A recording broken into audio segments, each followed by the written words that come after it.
Mayın 3-ü dünyada beynəlxalq mətbuat azadlığı kimi qeyd olunur. 1993-cü ildə BMT Baş Məclisinin qərarı ilə təsis olunan bu gün dünyada senzuranın yol verilməzliyi, həbsdə olan jurnalistlərin azad olunması, təzyiqlərə məruz qalan jurnalistlərə qarşı bu hərəkətləri edənlərin cəzalandırılması ilə bağlı müzakirələr aparılır.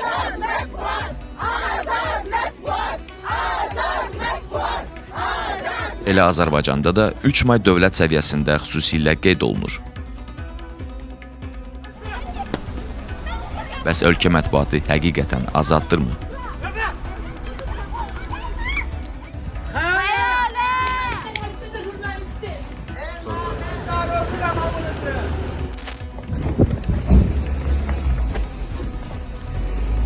Kimler iyiydi?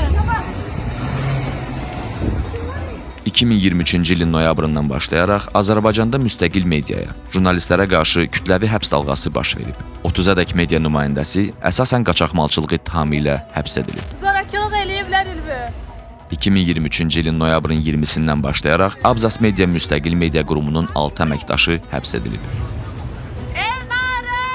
Keka! Nərgiz!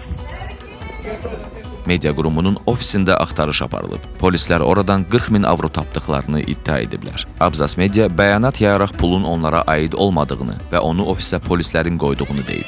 Qurum həbslərinin apardıqları korrupsiya araşdırmaları ilə bağlı olduğunu bəyan edib.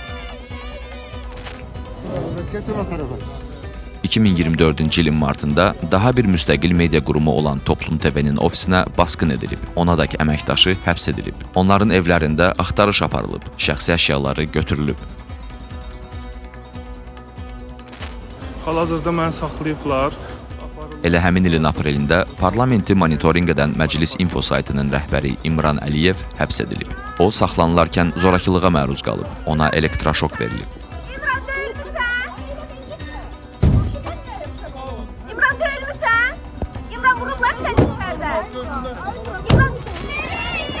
Mayın 30-da Azadlıq Radiosunun əməkdaşı iqtisadçı Fərid Mehralızadə Abzas Media işi çərçivəsində saxlanılıb. O da saxlanılarkən xüsusi amansızlıqla zorakılığa məruz qalıb.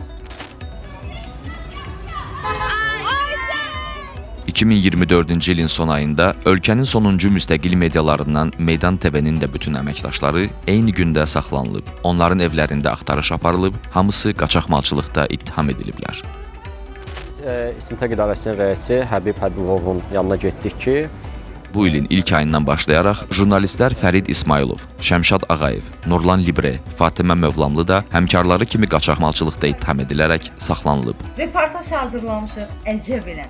BBC News Azərbaycanca Bakıdakı ofisini bağlayır.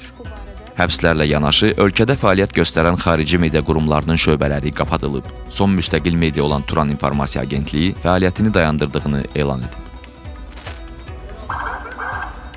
Həbs edilən jurnalistlərin hamısı onlara qarşı irəli sürülən ittihamları rədd edir. Həbslərinin peşə fəaliyyətləri ilə bağlı olduğunu və siyasi sifariş əsasında həyata keçirildiyini deyirlər.